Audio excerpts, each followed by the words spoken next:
I taught my in-laws a lesson they'll never forget, and my wife had no idea until it was too late. I never thought I'd end up here typing out my story for strangers on the internet, but after what happened last week, I just needed to share it somewhere. It's long, but I promise, if you've ever been mistreated by in-laws or felt like an outsider in your own marriage, you'll get it.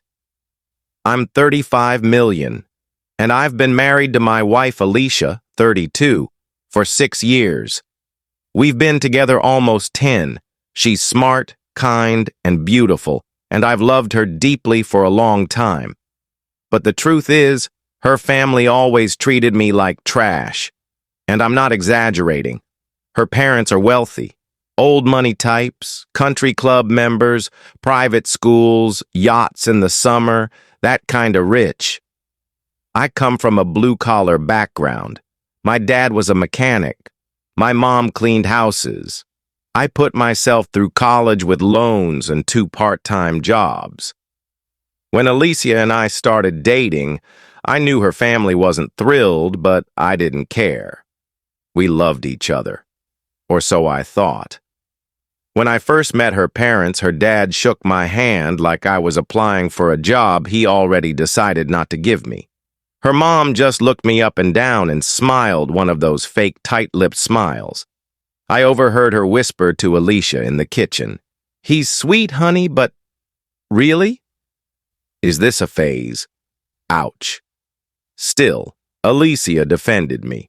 At first, she told me not to worry that they'd come around, that they just needed time. But they never did. Not even after we got engaged, not even after the wedding, which they tried to get her to postpone so she could think it through. Not even after I landed a good job in finance and started making decent money. I was still the working-class guy who wasn't good enough. Over the years, I kept trying. I'd buy thoughtful gifts, offer to help around their vacation house, be polite even when they mocked me at dinner parties. One time, her brother, let's call him Brad, because of course his name is Brad, literally laughed in my face when I said I didn't play golf. Said I wasn't the country club type. Alicia would get upset sometimes, but over time she started brushing it off.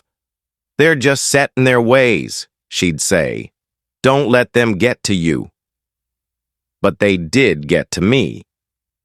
Last year, Alicia and I hit a rough patch. We were arguing more. I was stressed about work. She wanted kids soon. I wasn't ready yet. Normal couple stuff. Nothing terrible. But I could feel her pulling away, and I knew where she was going when she wanted comfort. Her parents. One night I came home and found her gone. No note, no text. I called, no answer. Finally, I tracked her phone to her parents' place. I drove over, already fuming. But when I got there, I didn't ring the bell. Instead, I heard them. Through the big open window near the front porch, I heard her dad say, "He's never going to be one of us, Alicia. You know that. You're wasting your life." And then her mom chimed in, "It's not too late to find someone better. We could help you. Just say the word." And Alicia, she didn't defend me. She just said, "I know. I'm thinking about it." I froze. I couldn't breathe. I drove home in silence. She came home hours later like nothing happened. I didn't say anything either. I was numb. But I knew right then. Something had to change. I wasn't going to beg for their approval anymore. I was going to teach them a lesson. The setup over the next few months, I quietly started planning. See, one thing Alicia's family never knew. I'm good with money. Very good. I work in corporate finance, and let's just say I've helped companies structure buyouts, mergers, and discrete asset liquidations. And one thing I knew, her parents' wealth was old, but their investments were not. Her dad had his fingers in multiple risky startups, some of which were teetering on the edge of collapse. He was also stupid enough to brag about them at parties and in interviews. So I dug. Quietly, carefully, I started researching his holdings. I made a burner LLC. Through a few connections and shell companies, I began acquiring shares and stakes in a couple of his most unstable businesses. One in particular was ripe for collapse. And then I pulled the plug. I sold off just enough at just the right time to spook other investors. Then more pulled out. Then rumors started. Stock prices plummeted. Within weeks, that particular company folded. Guess who lost millions? About 2 weeks after the collapse, Alicia's family invited us to dinner at their estate. I hadn't been there in almost a year. I didn't want to go, but I had to see their faces. I had to hear it. At dinner, her father was unusually quiet. Her mom was tense. Brad wasn't there, probably hiding from creditors, since he'd invested heavily in that same failed company. Finally, her dad broke the silence. "It's been a rough few weeks," he said, gripping his wine glass. "But we'll bounce back." I just smiled and said, "Tough time to be over-leveraged." He looked at me sharply. Alicia raised an eyebrow. "What do you mean?" I sipped my drink. "Just financial talk. You know, some of those VC-funded startups were always a house of cards." Her mom blinked. "How would you know that?" I shrugged. "Let's just say I've been paying attention." There was a pause. I let it hang. I wanted them to feel it, that itch of suspicion, that cold, crawling realization that maybe, just maybe, I had something to do with their downfall. And then I dropped the bomb. "You know," I said casually, "it's funny. For people who claim I'm not good enough, your son-in-law just made more off shorting your failed company than your family did in 5 generations. Silence. Dead, suffocating silence. Alicia stared at me like I'd grown a second head. Her father stood up, shaking with rage. "You did this? You?" I stood too, calm, cold. "You pushed me for years, mocked me, undermined me. You tried to tear my marriage apart, so yeah, I did this and I don't regret it." I turned to Alicia. "You stood there and let them talk about me like I was dirt. You said nothing. And maybe you were thinking about leaving me. That's fine. But now you know I'm not the loser they said I was." She didn't say a word. I left. That was 6 days ago. Alicia came home that night. She was crying, saying she didn't mean it, that she was just venting, that she didn't know what her parents said would hurt me that much. I told her I needed space. She's staying at a friend's. Her parents? Word on the street is they're being investigated for insider trading and tax evasion. Turns out when companies fall fast, people start digging. And I may or may not have anonymously tipped off a few journalists. I don't know if my marriage will survive. I still love her, but I don't trust her right now. And honestly, it felt good. For once, they underestimated me and paid the price. Did you break the law? Number I stayed clean. Everything I did was legal and above board. I used public info, financial trends, and anonymous LLCs, all standard tactics in finance. Do you still love your wife? Yes, but love isn't enough without respect and loyalty. I need time to think. Do you regret it? Not a damn bit. Let them look down on me now. Part 2. My wife finally told me the truth, but it was already too late. It's been 9 days since that dinner. 9 days since I dropped the bomb on Alicia's parents and walked out. I thought the fallout would be immediate. Screaming, accusations, lawyers. But instead, it's been quiet, too quiet. Alicia's been texting and calling, but not aggressively, just once or twice a day. Please talk to me. I didn't mean it like that. We need to fix this. But she still hasn't said the one thing I need to hear. I'm sorry for not defending you. Not once. I needed answers, wasn't sleeping well. I kept replaying everything in my head. The dinners, the way her mom looked down on me, how Brad once joked that I probably used coupons, how Alicia said, I'm thinking about it.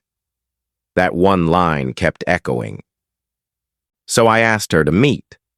Neutral place. A park near downtown.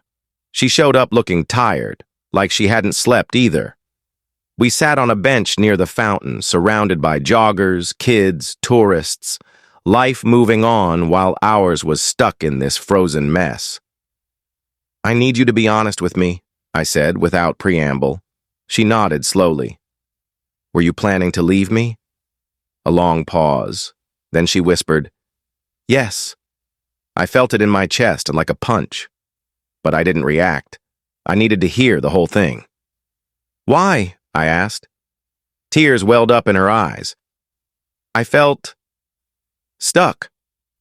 You were always working. You shut me out. And when my parents talked badly about you, I didn't want to fight with them anymore. So I stopped pushing back. I just let it happen. I didn't speak. She continued. But that night, when you walked out, when you told them off like that, it was like I saw you again for the first time in years. The man who never backs down. The man I fell in love with. I finally spoke. So you only remembered you loved me after I burned your father's empire down? She looked down, ashamed. I just realized how far I'd let them control my mind. I stared at her. The silence between us was heavy. You didn't cheat, right? I asked. Never, she said immediately, and I believed her. But emotional betrayal? That had already happened. I need time, I said. I'm not ready to come home. She nodded. I'll wait, as long as it takes. Meanwhile, the walls were closing in. I kept tabs on her parents from a distance. The financial ruin was just the beginning. Brad was being sued by 2 former business partners. Her father's name popped up in a leaked email chain that suggested he pressured board members into silence about losses. Her mother tried to sell one of their vacation homes in Aspen, and it got vandalized a day later. Rich people don't fall quietly. They drag everyone down with them. And Alicia's parents? They were clawing at whatever was left. A week later, I got a call from a number I didn't recognize. I let it ring out. Then it rang again. Same number. I answered. It was Brad. I don't know what you did, he growled, but you destroyed everything. I didn't respond. You think you won? He continued. You think Alicia's gonna stay with you now that we're all broke? She's a Cartwright, you're nothing. Click. I blocked the number, but it got to me. Because deep down, some part of me still wondered. If I hadn't done what I did, would she have actually left? The final straw that weekend, Alicia texted me to come by the house. Please, just once. I made something for you. Against my better judgment, I went. She was in the kitchen when I walked in, apron on, cooking something that smelled like my favorite childhood dish, my mom's beef stew.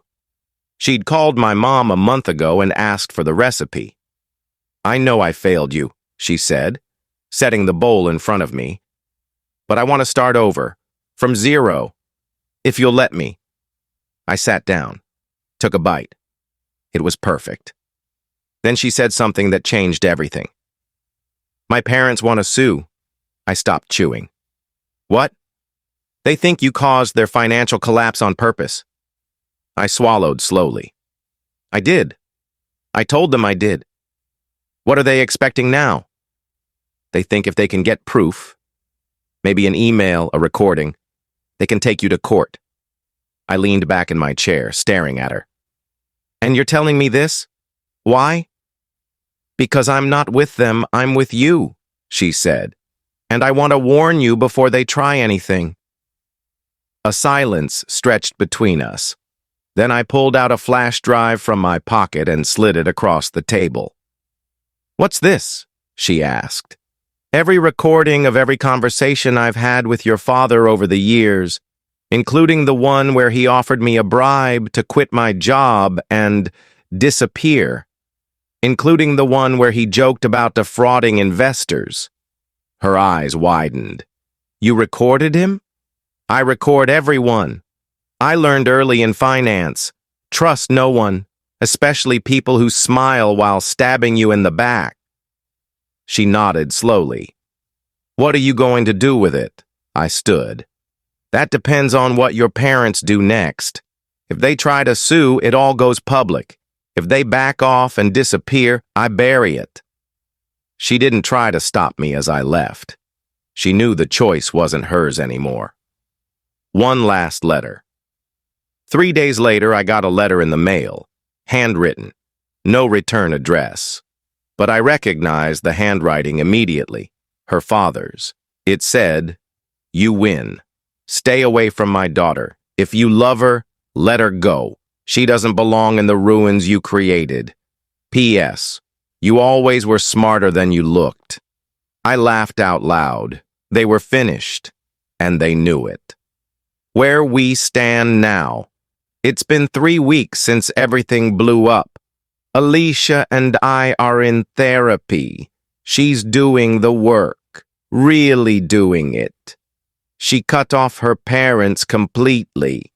Sold the Cartier bracelet her mom gave her as a wedding gift and donated the money to a shelter. She's back to working part-time as a teacher, not living off trust funds. I haven't fully forgiven her yet, but I'm trying. Sometimes, love isn't about perfection. It's about survival and honesty and learning to rebuild after the storm. I still sleep with one eye open, but for the first time in years, I feel like I'm sleeping in my home, not someone else's idea of it. She promised me everything, but I found out. She was still talking to her father behind my back. They say rebuilding trust is like gluing shattered glass. Even if you manage it, it'll never be the same again. That's exactly what these last few weeks have felt like. Fragile, cautious, and sharp around the edges. Alicia and I were trying. Therapy sessions twice a week, long talks, cooking together, sleeping in the same bed, though sometimes with our backs turned. She said she was done with her parents, that she'd blocked them, that she didn't care about their money, their reputation, or their opinion anymore. And for a little while, I believed her. But then I saw the text, the slip-up. It was a Saturday. She was in the shower, her phone lit up on the nightstand. Normally, I wouldn't snoop, I'm not that guy, but a name caught my eye. Unknown. The preview read, "Tell him what he wants. We'll fix this later." My stomach dropped. I picked up the phone. It was locked. But Alicia wasn't careful anymore. She trusted me again. And I remembered her passcode, her late grandma's birthday. I opened it. There it was, a full thread. The unknown number was her father. She hadn't blocked him, she'd just renamed him. The last few days were full of messages. Him. Has he mentioned the drive? We need to know if he made copies. Her. No. He keeps it locked in his office drawer. Him. Good. Keep being sweet. Get him to trust you again. Her. Dad. I don't know if I can do this anymore. Him. You owe this family everything. Don't forget who paid for your degree. That one hit me like a truck, but it got worse. Her, from just 3 days ago. He still loves me? I think I can convince him to delete it. Him. Excellent. Once he does, we cut him loose. My legs went numb. I felt like a fool. All this time, the therapy, the dinners, the slow rebuilding, it was all part of some long con. She was playing me, and the worst part?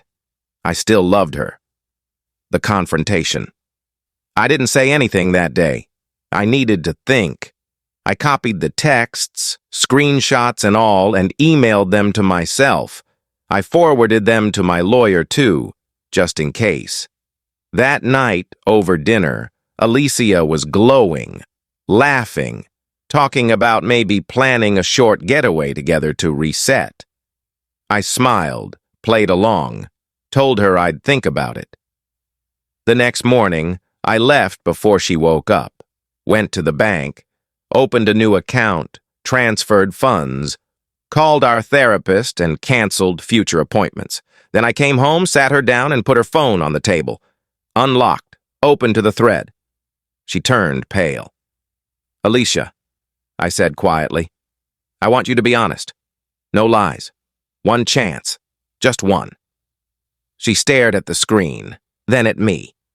Tears welled up immediately. I was going to stop, she whispered. I swear, I was going to tell him I'm done. I got scared. Of what?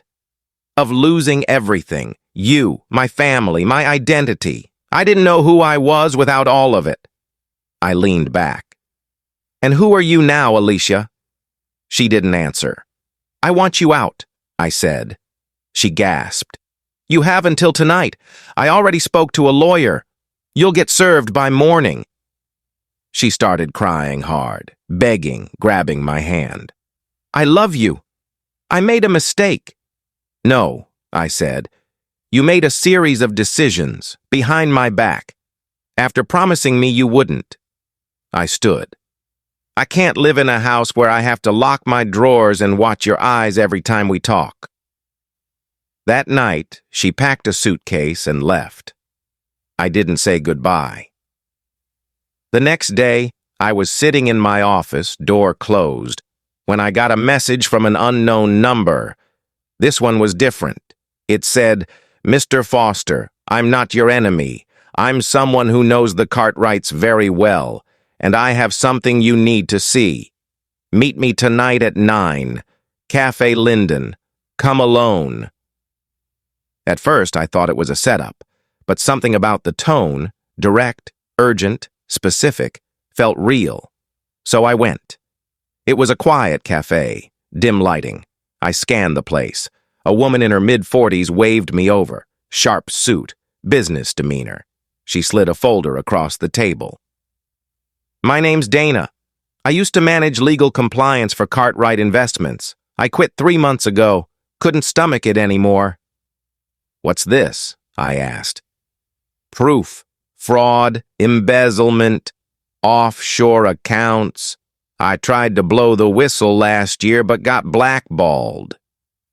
Why are you coming to me? Because they're building a narrative that you